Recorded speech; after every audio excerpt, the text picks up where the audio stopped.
Jai Guru, everyone. Jai Guru. And welcome to another episode of Autobiography of a Yogi Line by Line. We are on chapter 18.2. It's the second part today. And we have the whole crew with us. We got Priyank, Mike, Chris. Are we all ready for the episode today? Ready. Already. Yes, good. But before we get started, shall we remind ourselves what we talked about last week? Sure. So last week we reviewed the chapter title and the political correctness of it in today's English. Obviously, we looked at the chapter as a whole and our own expectations and the intriguing and thought-provoking elements of it that we're about to probably talk through some of in today's episode, as we did last week. But we talked about also the sweet involvement of Sri Yukteswar in all the facets, minute facets of Mukunda's life, which was very sweet for us to read about, and something that you may miss, of course. The nuances of the story that Sri Yukteswar recites were quite intriguing. For example, a Hindu not being able to accept what a Muslim would offer him, and why it is wrong even back then, and how the Hindu yogi responds to that, and what his words are to like admonish that element of the social norms back then and now as well, which is what we discussed with an Air India example. Then we talked about young Afzal's state of mind when he received his initiation. How much faith did he have, and how quickly did it deteriorate? We had quite a long discussion about that, and we're going to see his deterioration in full force today. We also talked about why he was given such a strange boon, in terms of why he was given this ability to have an astral helper, which is still an open discussion, to be honest. I don't think we nailed that. Yeah. And we all think we would fare much better than him, right? We hope. We live in hope. But yeah, thank you, Priyank, for that. And you're right, he really does start to misuse his newfound powers or old found powers. We had a bit of a discussion about, you know, how quickly did he begin to practice and have these powers. But he does, and he doesn't take any notice of his master's warning, and he starts to misuse the powers that he has. So Sri Yukteswar explains that whenever he takes up an object and then replaces it, puts it back, it would soon disappear and there'd be no trace of it left. And apparently that made him, you know, quite an objectionable guest. I can imagine that you probably wouldn't want him to come to your home, or you'd hide all your valuables if you did. Yeah, Mike. It reminds me a bit of what people said about Gandhi, that people said when they went to Gandhi's dinners, the men would tell the women not to wear jewelry because they might go home without them, because he was such a charmer and convinced people to do donations. Oh, really? Slightly different reason, but same outcome. Yeah, perhaps those donations would most likely definitely have been for a good cause, right? Whereas in Afzal's case, questionable indeed. And he, talking about jewelry, Mike, he apparently, it says here, you know, he'd go to large jewelry stores in Calcutta and he'd kind of appear as if he was going to buy something, and then he'd you know, pick up the jewels. So I can imagine he would be looking at them, and then after he leaves, the jewels would vanish.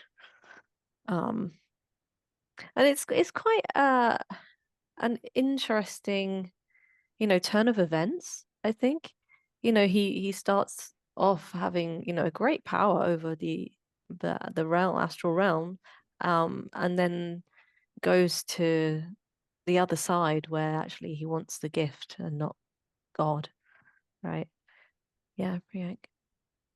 It's funny how far he's fallen here in terms of this is like a proper heist of him going to jewelers shops and taking literally stealing. Like before, you know, imagine getting food that you didn't have, or, you know, that's like, you know, debatable whether it's morally right because you didn't earn it. But then this is literally the other end of the spectrum, just going just going to people's shops and stealing, just without any remorse by the sounds of things. Yeah, it seems like there is just a massive disconnect with the repercussions of it, and it's just this fanciful sort of childlike action where it's got no understanding of what's to follow, and it's just like a very shallow sort of in the moment pleasure seeking. But I can't really imagine growing up with such stories. Like this would be widely talked about, and the ripple effects of this action would be really wide reaching.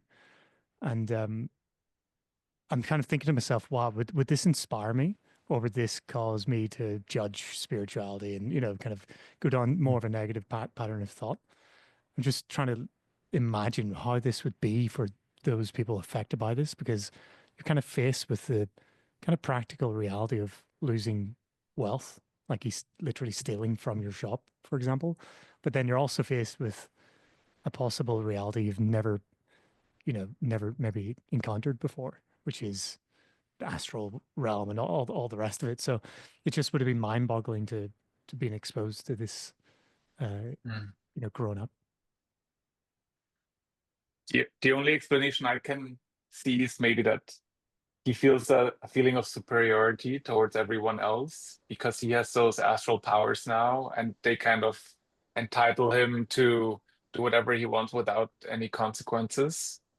But remember last episode we talked about he could be a philanthropist, he could do so much good, but that went out the window at some point, I guess. Yeah, like the first line here is ignoring his master's warning. And he's obviously talking about, he's got seeds of past tendencies that are probably about greed and things like that, which is fully indulging in, really watered the plants there, just as Mike's done to the ones in his room in the back. It needed it. Mercifully. Not as well watered as the ones behind Chris's head.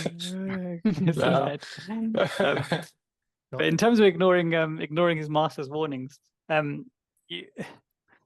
it's quite easy to point the finger and blame and cast aspersions on people like Afzal, but we're also guilty because Guruji tells us things in the lessons that we shouldn't do and gives us warnings, and no doubt we don't live up to his highest expectations of us.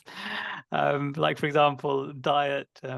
I was reading about how like overindulgence in like really spicy foods is not a good thing, and it's probably the same thing with like overly too much fascination with sweet foods, of which I'm super guilty. Love sweet food.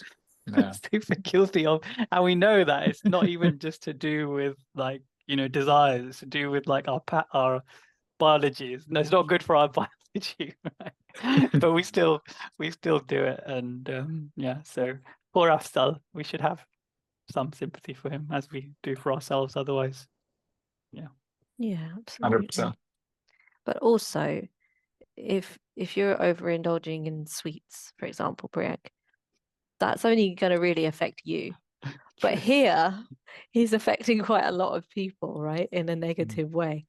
Like if you eat a biscuit, I don't think it's just as bad as Afzal nicking a piece of jewelry.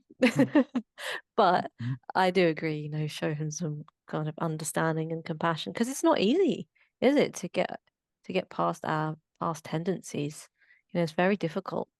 And I can imagine if you do have a power as powerful as that, it could be quite easy to fall far from where you need to be. Could steal all the biscuits. Yeah. Then Priyank would be in trouble. We're not going to cover it in this part of the chapter, but in the next part, Sri Yukteswar does mention about his elevation, let's say spiritual elevation, and sort of hints to say, look, it's not that high. However, I was thinking to myself, this is kind of like an ultimate challenge. And when do you get these challenges?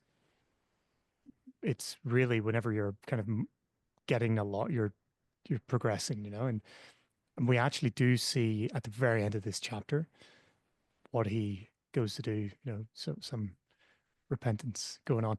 And it kind of struck me to say, well, there must be some stage where, you're given small challenges, you can kind of overcome those, and you're given bigger and bigger challenges. You kind of have to keep proving yourself, essentially. And this is a very big challenge. So credit where credit's due in that sense. He doesn't pass it with flying colors, but he's definitely on the path of that we're all on, I suppose.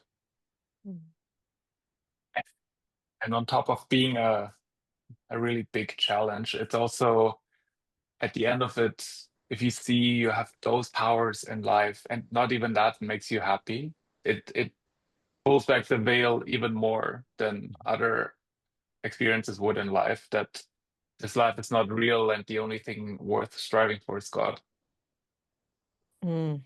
Absolutely. Well said, Mike. Yes. Reminds me of the Marvel movies. Do you remember where Hulk, is it Marvel Hulk? Yeah. He gives one of the bad guys all of his strength, because the bad guy's trying to absorb his strength, and the bad guy's getting stronger and stronger the more energy Hulk gives him. And he says, "Have it all. You can have it all." And then he takes it all and he sort of explodes. And he realizes that, you go down this negative route, you can indulge yourself over and over again. It's not going to end well. There's a couple of instances, I think the Marvel movies actually get that right. Yeah. Well, that's a good thing in this case, is that it does end well in the very end, right? But for now, it's not going so well for Afzal or anybody who is in close proximity to him, it seems. But also, saying that, it says here that he was surrounded by several hundred students. So even though he was, using his powers for not great, means, I would say, he's still, a very intriguing, curious character, and people want to learn his secrets. How do you do that? Several hundred is quite a lot. But he draws people who want to learn how to steal. I don't think he draws people who have high motives. So that's, I guess, whatever you do, you attract. So that happens here too. Yeah. I dare say he would have attracted more devotees than a guru, probably. Because with a guru, you have to like work on yourself and do hard things like meditation and controlling your diet. But here he's teaching you like easy things, how to conjure up a biscuit of your own without having to work for it. Just have to touch it. Touch someone else's biscuit. Exactly. Go to the biscuit factory. Be rich forever. There's a famous book called "Who Stole My Cheese." It's about it's a management studies book about expectations and desires and stuff. Reminds me of this. That's interesting. Well, it says here that the fakir occasionally invited them to travel with him. And I'm just wondering, is he inviting the several hundred students? That's a big crowd, isn't it? It's not like going down to the train station with, a couple of your friends. It's like a swarm of people. And it says that, when he was at the railway station, he would touch a roll of tickets, and then he would change his mind, apparently, and say, "Oh, actually, I don't want these anymore." But then when he boards the train, he has all of the tickets. I must say, I would have been gladly one of those people that would have gone along on this trip with him. You would have got a nice free trip as well. But aside from that, I would have gone out of curiosity, regardless of considering him as your world teacher or whatever, just out of curiosity, because come on, if someone can conjure up something, I'd want to see that. And Sri Yukteswar did as well, right? Later on in this section, Sri Yukteswar himself said, out of curiosity. So I'm sure all of us would, if someone claimed to have these powers, would probably go and check it out. I think this is a really good discussion question, Priyank. if not just for the story. Oh yeah, I knew this guy once.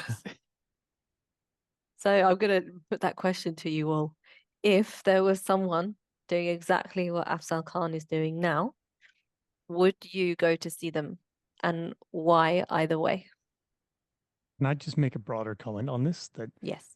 you know, how opposite is it to the journey, for example, that we've read that Yogananda went on to find his guru, find somebody with, who can show him to God. You've got people being attracted to this would be kind of yogi or practitioner of some astral powers, and they're flocking to him in their hundreds, and he's also inviting them to follow him around. It just smacks of ego, right? And it's literally the opposite of many of the gurus who kind of go like almost hide from the world. And this is the opposite, trying to make a fanfare out of powers, misusing the powers, but it's all there, kind of easily labeled. I personally, I don't know. It's hard to say. Would you go? You would probably want to go and see, just to see if it's real. Like I said before about could you imagine seeing it, and would it inspire you, or would it kind of drag you down the wrong path? I'd hope it would inspire me, but just in reading the book, as we read the book, in earlier chapters, it basically says don't follow these certain paths, the perfume saint and so on. Like there's much bigger treasure to be had. I think I would, because I think it would be just out of curiosity. I would want to see it. I usually don't go to other spiritual teachers because I feel like I have found my spiritual teacher, so I don't need to go and see all of them. But I don't know, sometimes like if there would be a talk in town by this Dutch guy who keeps jumping in the ice buckets, I forgot his name, Wim Hof. I would probably go see him. Sounds interesting. Or Iceman. the Iceman, yeah. Or I went to see Eckhart Tolle once, and I found him interesting. So I would want to see if what he says would be inspiring. I'm not sure if Afzal was a very inspiring speaker. Doesn't seem like it. He's a very inspiring exhibitionist, that's for sure. Mhm. To have these hundreds of people. He did do like he made it fantastical, didn't he? All his shows and displays of power. He didn't just do simple things, which we're going to, obviously some of them we're going to talk about in a bit. But I've got a follow-up question. Would you be more interested in seeing Afzal or the perfume saint that Chris mentioned? Is that the one who would, with the flowers? Conjure up any perfume that you so desire. Well, he's got the suffix saint, so that would make me want to see him. Because I think he's much more of a spiritual personality. He does good. He's much more inspiring. I mean, if I knew everything I know now, I would definitely want to see the perfume saint and all that stuff. Would you ask for Louis Vuitton or Jasmine? Yeah. Yes. No, with Jasmine. Not only expensive stuff, and I would want to keep the fragrance forever. Yeah, even after shower. Yeah. I have to say, I'm gonna rock the boat a bit here.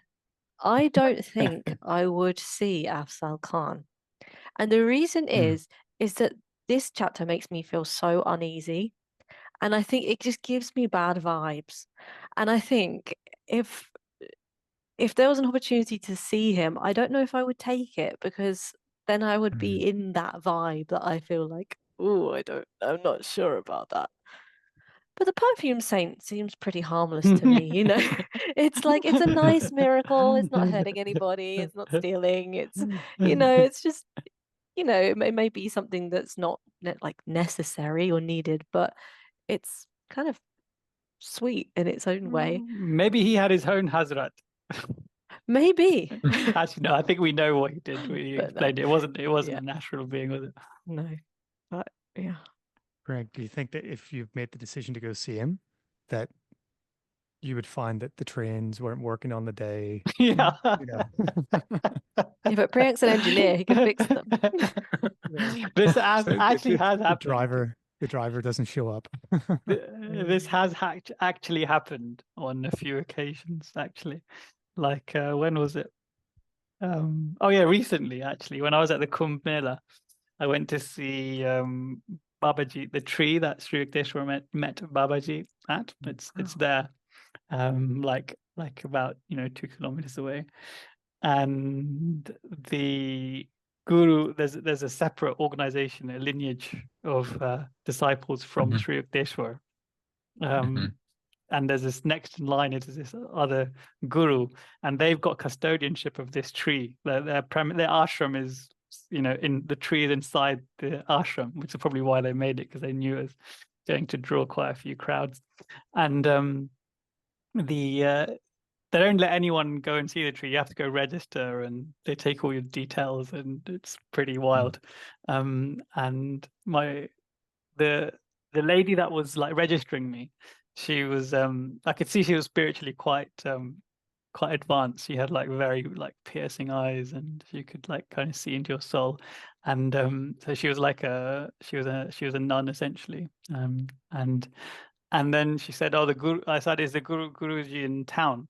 And she said, "Yeah, he lives here. He gives classes every day. So rather than just coming to see the tree, you should take a class and join our meditations in the morning, and then you should go see the tree. And the tree's not as significant as seeing Guruji." I was like, "Okay, fine." So I was like, just a meditation, right? I can join that without thinking that I'm like seeing this other guru who claims to be a direct disciple of Sri Yukteswar. Like, obviously Sri Yukteswar passed 100 years ago, not and it's impossible scientifically for him to be a direct disciple, because he's only like 40 years of age, but he claims to be a direct disciple. So I thought, I'll go just to see it. And then like there were so many stumbling blocks. It did not happen.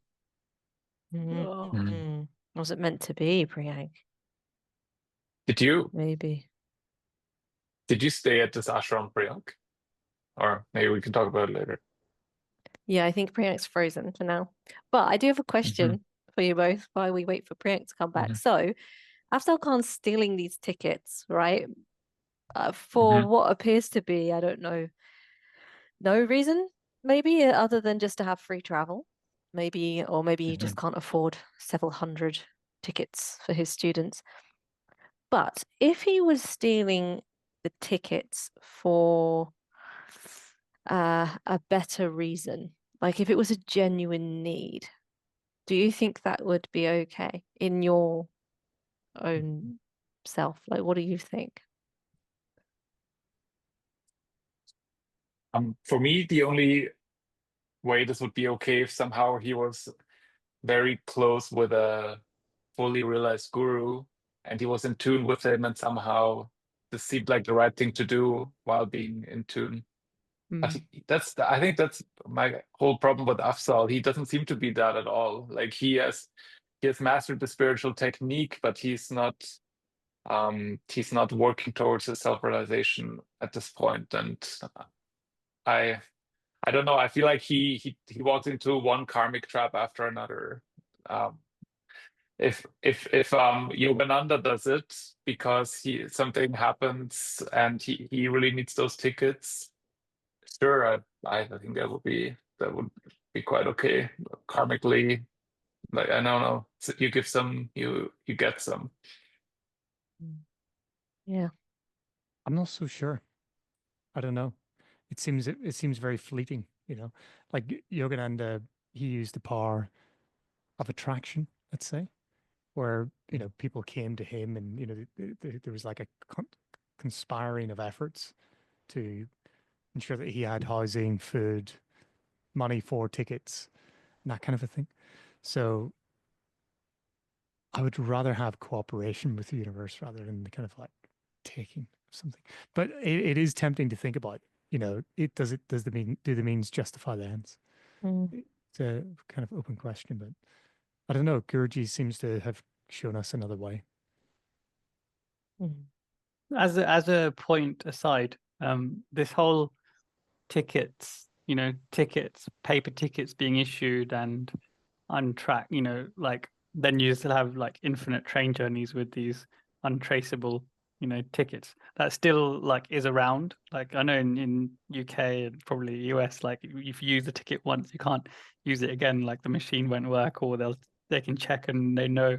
But in India, that this still happens. If you've got this ticket, you can just continue using it. So like how they stop you from doing that is the conductor will like rip it or stamp it, and he goes around with like this like stamping and breaking machine, and that's like true for like all the tourist sites and stuff. It's still quite charming in a way, actually, that still kind of like is the way it works in India, even though they've got the technology, of course. Well, what about you, Priyank? You never answered. Do you think it's okay if he was to take the tickets, if he was in genuine need, or do you feel that no? Yeah, I think you guys answered it very well. If he was a realized master, then he could play with these social rules, but he's not. So he's toying with fire, just as we would if we did this. Even if we thought, oh yeah, no, it's for the ultimate, it's for the higher good. But we don't know what we're doing really. We don't know the impact of what we're doing, so it's better to not. Yeah. And he has quite a big impact on the people around him. It says here that, the ticket sellers and the jewelers, they were having nervous breakdowns and there was a big uproar about it. And it must have really been quite an unsettling time, never knowing if he's going to pay your establishment a visit and if he's going to steal from you and, how much and, your livelihood could be at stake here. He also played this a bit wrong. I think if I would have like either if you want to be this kind of person who steals from everyone, then surely people will find you out eventually. So you might have to travel from town to town or something like that, or you would have to do it in a way that people don't know, because he seems to have a reputation already that it's him. They just can't prove it. They never catch him, but they know it's him. So it's not really that secret what he's doing. Yeah, because it says, the police, they're trying to arrest him, but they can't because he's removing the incriminating evidence merely by saying, Hazrat, take this away. Which begs the question, this whole Hazrat, take this away, is do you think that Hazrat could ever say no? I don't think so. Which also makes me think about Hazrat's karma, because you're trapped, even though you're, a spiritual being in the astral, you're trapped into doing all of these things that seem to contravene, divine law, and you have no power. That must be a very hard state to be in. Maybe he has some karmic link to Afzal. Yeah. And he had, some debt to pay him to undo, to overcome his own karma or whatever. But maybe this could also be linked to why Afzal is given such a strange boon. Maybe he was really, really desiring having control over an astral being, or having controlling over the astral realms in the physical without, the realization that needs to come with it. And he desired it so much that he worked for it so much that he wasn't ever going to get over this, like, this desire without actually having it fulfilled. Hence, he was granted it, and linked to that was this other disciple, maybe this Hazrat, or maybe his someone else that he was linked with and misused as well. Perhaps he also misused his power as well. That could also be thing. Obviously, all very much hypothesizing. It's good fun. Yeah, but in the next part, actually, at the very end of the chapter, we do see that when they separate Hazrat from from our dear friend here. It's the guru. It's Afzal's guru. Separates and almost frees the astral being. So whether it really is some sort of, going ons between the guru and the astral being, and the karma isn't necessarily linked to Azrat and Afzal. We don't know, but definitely the guru is the one to actually initiate the Hazrat's actions. But it seems like more of a servant. Yeah. So it's big question on the karma. And then we get to an interesting part of the chapter now, because Sri Yukteswar is going to meet Afzal Khan. And we're going to hear the events that ensued. But first, it says Sri Yukteswar, rises from his seat and he walks to the balcony of Guruji's room, which overlooked the Ganges. Imagine having your room at university overlooking the Ganges. Must be lovely. And Guruji said that he was eager to hear more of the baffling Mohammedan raffles. I quite like that line. I'm not sure exactly what it means, but I quite like it. That was going to be my question as well. What does that use of the raffles mean in that context? Maybe it's raffle like when you have like an actual raffle, you just don't know what you're going to get. I don't know. Maybe someone has an insight who's listening or watching. I'm not sure. And Sri Yukteswar goes on to say that, this fancy house, it belonged to a friend of his. And, his friend became acquainted with Afzal and he invited him to his house and invited, 20 neighbors, including Sri Yukteswar. And Sri Yukteswar says, he's only young then. So he felt this really lively curiosity about the notorious fakir. And, Sri Yukteswar laughs. I love it when we have moments where Sri Yukteswar laughs. It's just so nice. I feel like, he's got such a lightness of spirit at times. And when we get to glimpse it, it's just really special. I think by laughing, he also is saying that back then I went, now I wouldn't go anymore. Yeah. Something like this. Yeah. That's a good point. Yeah, exactly. So the answer for all of us then should be no, we should not go. Deny our urges to see a miracle. Ignore the biblical passage. Lest you see signs and wonders, you will not believe. We should believe without those signs and wonders. Yeah, that's true. I think even Christ meant that as a criticism, not as a praise. That's true. You idiots! You have to see signs and wonders. Yeah. But Sri Yukteswar, he is very wise as a youth, and he says, he was very cautious. He didn't wear anything valuable. And then I think we get to quite an important moment when they meet, because Afzal looks over him inquisitively, and then he remarks, "You have powerful hands." I'll let you go on, Lauren. But my Okay. question is, I'll ask it later because it has something to do with something else. Okay. I think with the powerful hands, it's an interesting observation. I think Sri Yukteswar must have had an athletic. We know he had an athletic build in his years when Mukunda was meeting him, and he's recounting his story because Mukunda describes him as a very athletic figure, right? But he must have also been like this in his youth, because you wouldn't make this point, if you just met someone new, unless it was a striking feature of their, being.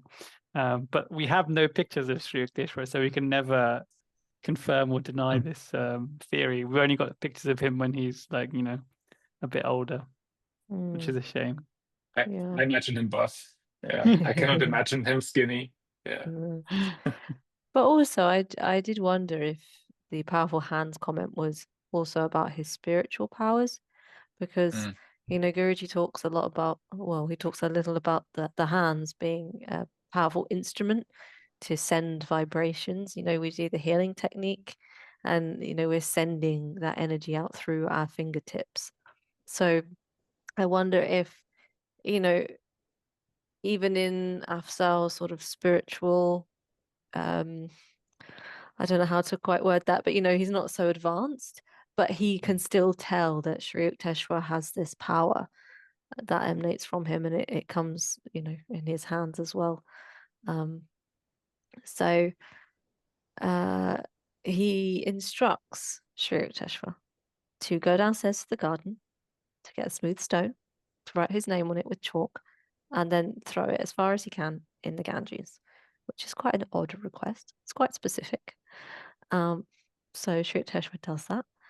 And then as soon as he's thrown it in the water, Afzal says, go get a pot, fill it with the Ganges water near the front of this house, which is interesting why it should be near the front. Is there something to do with the proximity towards the thing that he's taken and the thing that appears, perhaps? And then when Sri Yukteswar comes back, but before we get to that point, Priyank? Yeah, I was reading a book on, because I'm going to remodel my house this year. I was reading a book about Feng Shui and Vastu, and the direction of where you position and orientate your entrance of your house is really important for like the energy flow. So you could very well, it's a really good observation there, but that we obviously don't know which direction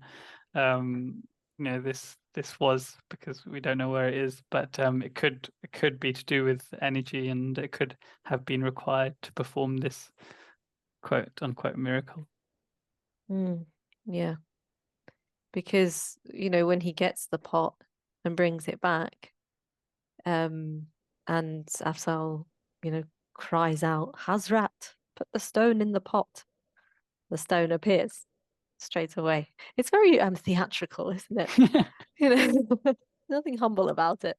But then Sri Yukteswar, removes the stone from the vessel, and he finds his signature on it, just as clear as when he first wrote it. Did you like?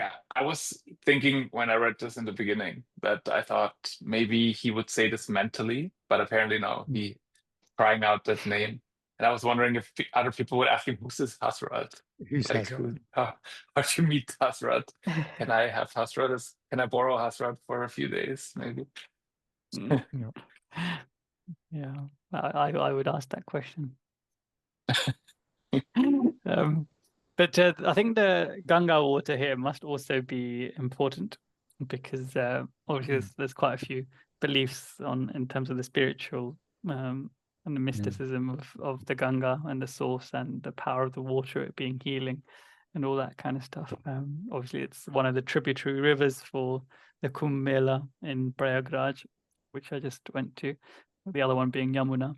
But where they are right now, where this story is probably where the Hooghly River is, and that goes into Calcutta Vaishrampur, and that is, so Ganga is a tributary of this Hooghly River, which is there, and they like kind of, the Ganga kind of splits near the border of like Bangladesh up north to form this other river which goes to Calcutta. But obviously some of the water is from the Ganga, which could also be linked to why he was able to perform this miracle. I think it's called a distributary, right?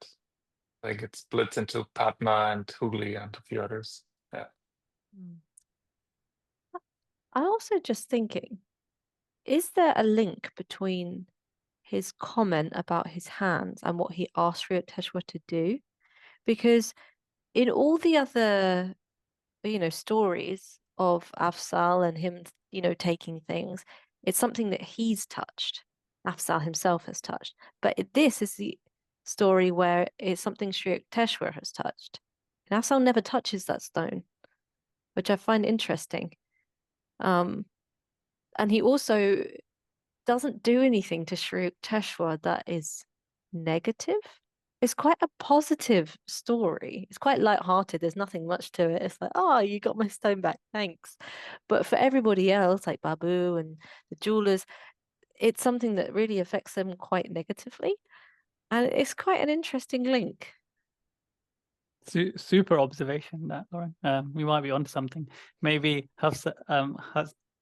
Afzal, if he picked someone else, maybe this wouldn't have worked. Maybe he was able to see the dormant spiritual power in the avatar that is Sri Yukteswar, and which is one of the prerequisites for this quite weird miracle. It is quite weird, isn't it? It's a weird display of the power. It's also that Yukteswar came without any valuables. Maybe that's why that made him less of a target, more of a chap that he could work with. Mm. He left the Navratna at home, eh, Mike? The nine children diamonds. But think, like, he had, 20 other people there. He could have picked on anybody, but he picked on Sri Yukteswar and his friend Babu. It's just it's very interesting. But poor Babu, he really gets a negative hit, doesn't he, from Afzal Khan? He's just in something quite kind of innocent with Sri Yukteswar, and it's like, oh, maybe it's not so bad. But no. And if anyone's thinking Babu is a very strange name, it's not actually a name, or his name, I should say. But Guruji says that he doesn't remember the name of Sri Yukteswar's friend, so he just refers to him simply as Babu. Priyank, is this an actual name in India, or is this like a term for something? It's like a term of endearment that you would call someone. Like I call my nephew, his name's Nile, and just sometimes I call him Nile Babu, just because it's fun and it's cute. So it's one of those things that you can just call anyone. Okay. A boy though, you can only call a boy this. Okay. What would you call a girl? I'm putting your Hindi language on the spot now. Sorry. I don't know, actually. Maybe Sweetu or something like that. Okay. Oh, sweet. So, Babu. Poor, sorry, Babu.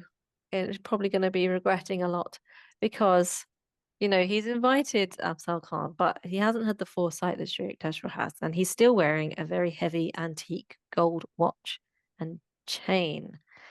And it says here that Afzal examines them with ominous admiration. Like, I find the thought funny now that you mentioned it, Lauren. Imagine he would have done the same thing to Sri Yukteswar, to an avatar. The consequences might have been different. Maybe it's for the best. He has to become Hazrat after that for multiple lifetimes. Well, maybe the karma would have been much stronger, right? Less forgivable. But thankfully for Afzal, Babu isn't an avatar, so he gets off the hook slightly. And once he's admired these gold watch and chain, soon they were missing. We could all predict that one. And apparently, Babu was nearly in tears, and he's saying, please return my prized heirloom. And then Afzal was very stoically silent, and then he says, you have 500 rupees in an iron safe. Bring them to me, and I will tell you where to locate your timepiece. In today's money, that is $20,000. How much? $20,000. So quite a lot of money that little Babu had. I love that Priyanka did this calculation because I did it too, but I had a different outcome. So for me, I just checked how much 500 rupees was like 100 something dollars, or just under $200 back in the day. And then I just did how much inflation happened from, I counted it from 1910. I don't know if that was the right year either. I did 1900. But... okay. Maybe that's also why. But I got around $5,500, so a bit less. But, but still quite a lump money. sum. Yeah. And for him to, we'll find out this in a minute, but he goes and gets the money, right? So to him, his heirloom is more precious to him than all of this money that he has. And so he goes immediately for his house. Oh wait, so this isn't Babu's house. Oh, interesting. I thought it was. I think I sort of misunderstood a little bit there. Okay. So he goes home and then he comes back in a very short while and he gives Afzal the money. And then yes, Priyank. Aren't we in that room, the Bunty boarding house room? Yeah. Yeah. So that is, yeah. What would mean a boarding room for someone there as well, right? Not his house. Mm. I do find this quite outrageous that he stole your precious jewelry, and then he makes you go home and get money, get cash to get your stuff back. I mean, I don't know, maybe Afzal was quite a big guy that he wouldn't want to mess with him, but I found this quite the yeah, I don't know. I would have just told him, give me my stuff back. Call the police. Give it back, The you fact jerk. that he is willing to go home and give him 500 rupees just to get his watch back. Yeah, it's quite outrageous. Yeah, feel very sad for Babu. Yeah. How do you think Afzal knew that he had 500 rupees in his No. safe? Do you think Hazrat whispered it as a good, accomplice? Just 500 rupees. Yeah, probably. Because there's no way for him to know, is there? He's not a mind reader. Maybe he is, but I don't think there's no insinuation here in the text that he can creep into people's psyches. So then Babu goes to the little bridge near his house, as Afzal instructs him to do, and he instructs him to call on Hazrat to give you the watch and chain. So again, interesting. So the piece that was taken comes back to its owner, but close to his home. The proximity of things, I think, is interesting. Why does it have to be a little bridge near his house? Is there a reason, or is he just playing with him? It's curious.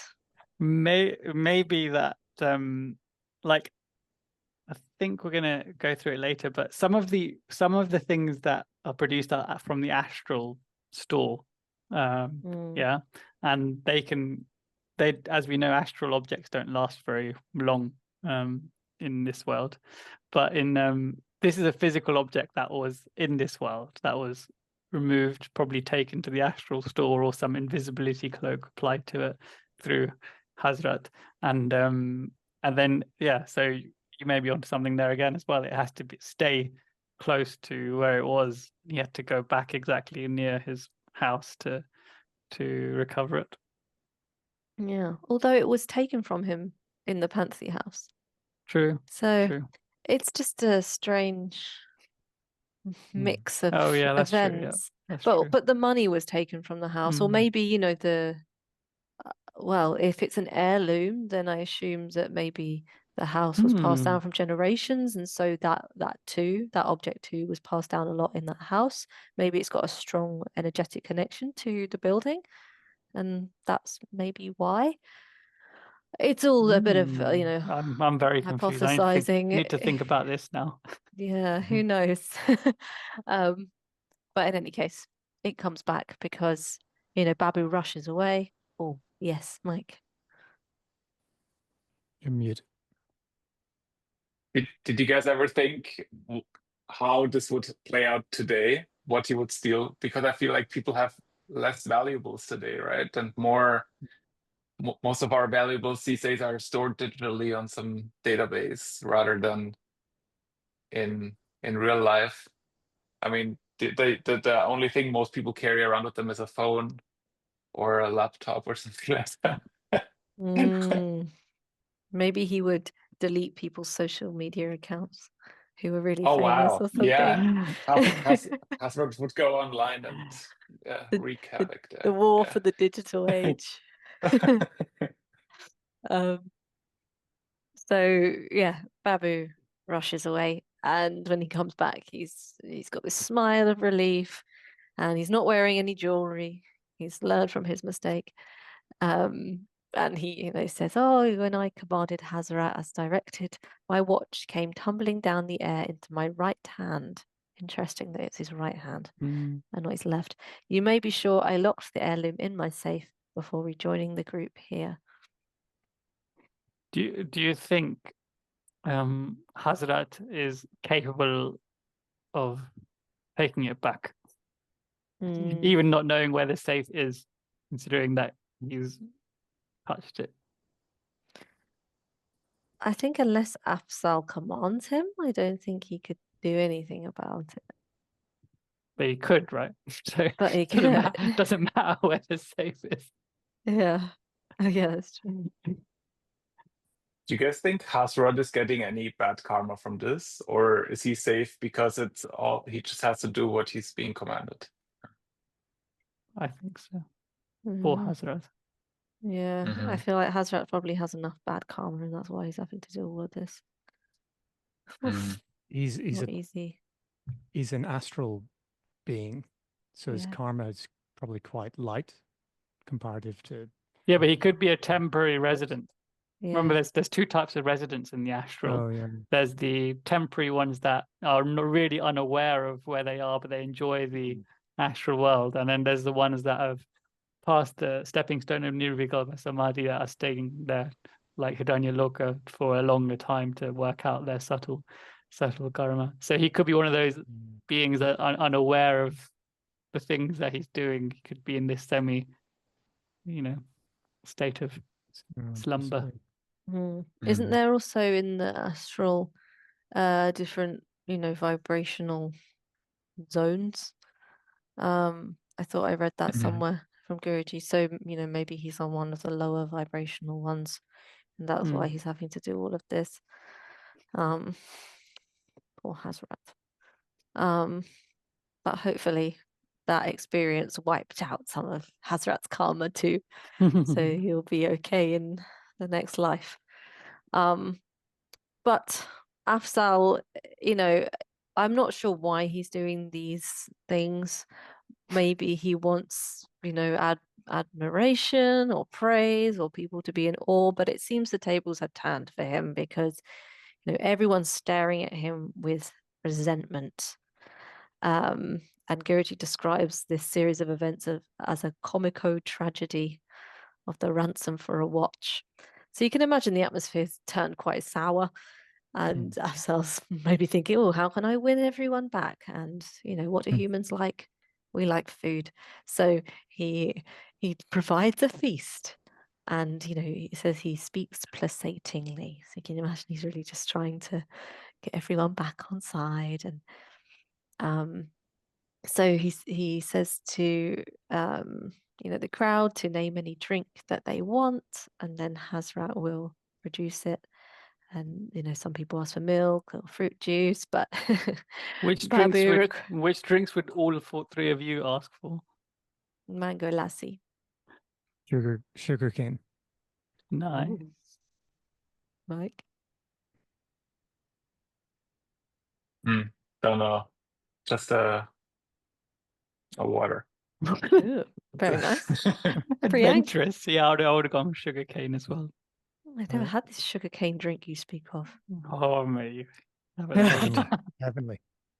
Is it a I good just had thing one I yesterday, Prank. Oh, Just had wow. one yesterday, in one of the shops where we Too much frequented sugar. in. Well, there was a lot of sugar. What is it made out of? I mean, sugar cane, yes, but what else? Just kind of crushed sugar cane that the juices then come directly from that. Wow. Unless if this is created astrally, maybe you don't get the calories from it because you will just have it and then it will disappear. That would change everything. Yeah. That's true. But the light sugar tag is the light astral sugar tag. I've changed my mind. There's something called Nira coconut juice. It's like this coconut juice that's like, it tastes different from coconut water, and I've only had it in one place in South India, and it tastes but I can't even describe it. It's a young coconut. Tastes phenomenal. Mm. Well, there Near you a go. coconut. A coconut. Very Okay. refreshing, revitalizing drink. Oh, to Choice. say the least. Well, Babu doesn't go for a refreshing drink, does he? He goes for a whiskey, which Sri Yukteswar wasn't shocked about. And then, Afzal gives the order, and the obliging Hazrat sends sealed containers sailing down and thudding to the floor. So none of the drinks were spilled. And everyone got what they asked for. Now, were these drinks did he take them from like a local shop? Do you think that they were like astrally produced, or like do you think there's some servant in the background that's like conjuring them, or like fully materialized? I don't know. What do you think? Star Trek. I think if they would have been stolen, he would have mentioned it. I think he produced them astrally. And with food, this works extremely well, that the astral objects are not in existence for very long, because food is also not necessarily, doesn't need to exist for very long. So I feel like this is Hasrat's best power. He should have used that much more to invite people to feasts. Maybe that was one of the things that his guru was suggesting that he do, to use it for good ends, feed people who need it, can he feed the hungry and the poor? But he didn't choose to do that.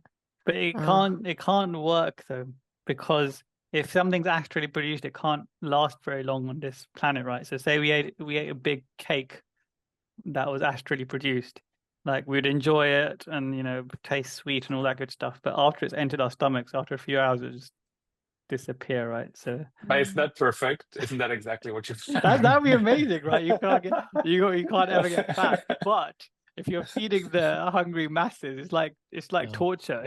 Like giving them food, but they're not actually like gonna benefit from the nutrition.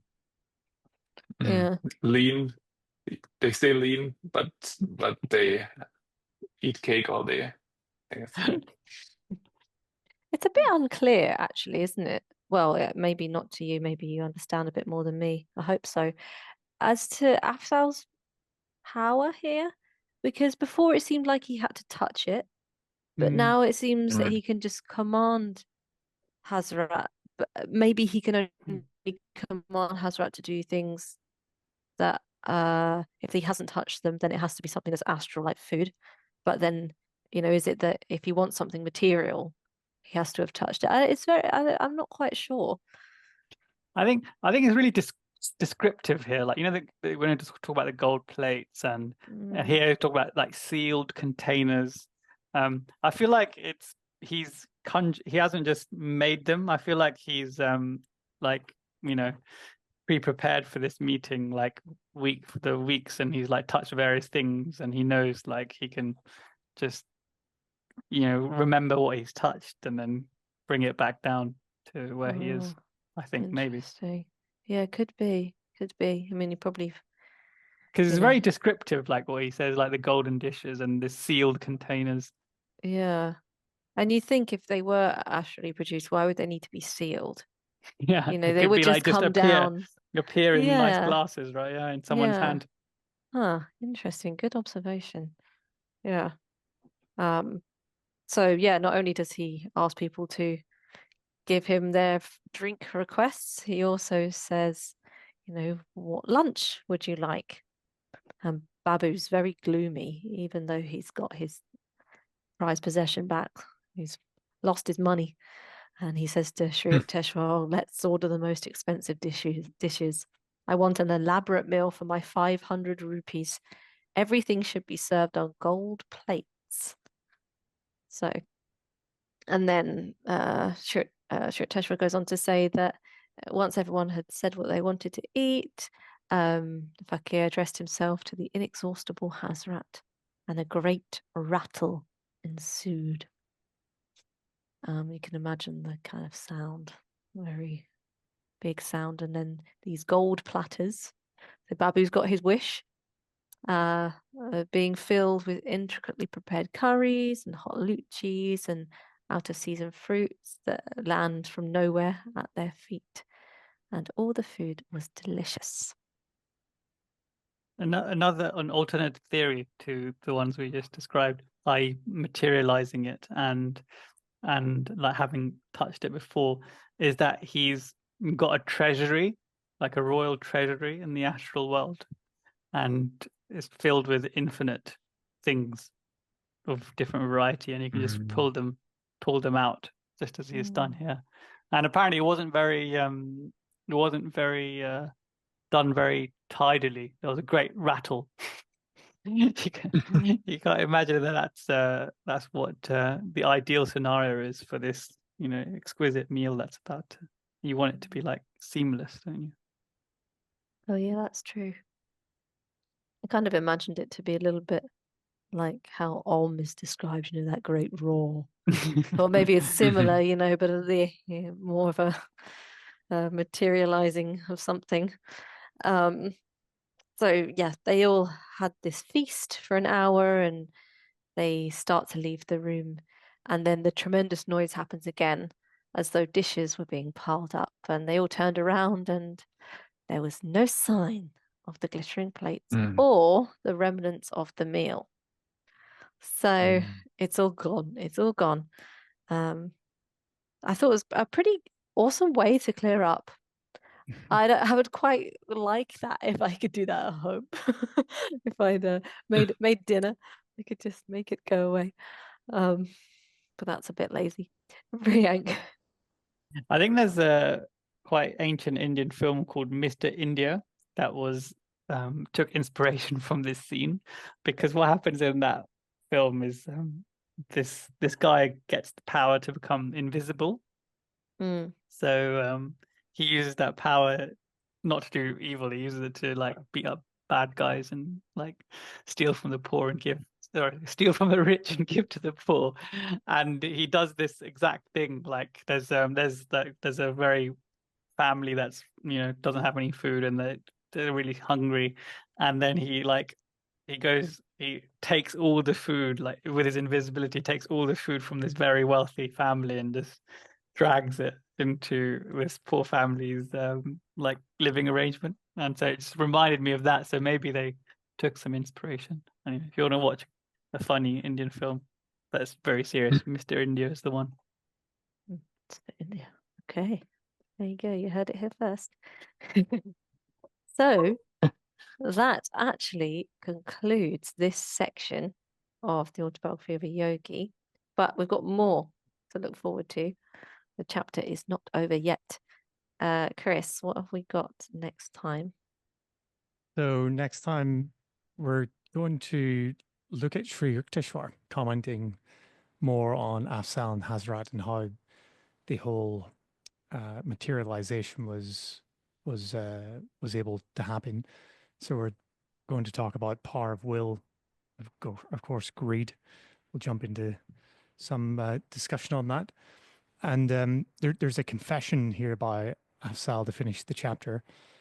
And he, on top of that, tells a story of how he met an old man and how the old man he stole from turned out to be somebody he knew. So that results in the banishing of his delusion, this little story that he tells us. So ultimately it results in his repentance. So we're going to talk about that. And there's a, as you said, Lauren, a good end to the tale. I just thought of something quite amusing. Like they took away all dishes, all the dirty dishes, and they all disappeared. If he retreated them back to the royal treasury in the astral, wherever he was, there's some second poor Hazrat that's clearing all those dishes, clearing all those dishes up. Poor chap. Or maybe Hazrat. Or maybe Hazrat, yeah. Oh dear. Wearing a little apron, astral apron. I wonder if he got when he passed, if he got reunited with Hazrat in the astral plane, and they got to talk maybe more as equals. Can you believe you made me do this? I know. Just I'm you wait till sorry. our next lifetime. Uh-oh. Gosh, quite a bond. Well, thank you very much for our episode today. Thank you to those who listened, and I'm looking forward to next week hearing what happens next. But until now, until next time, I should say. Jai Guru. Jai Guru. Bye. Hey, Guru.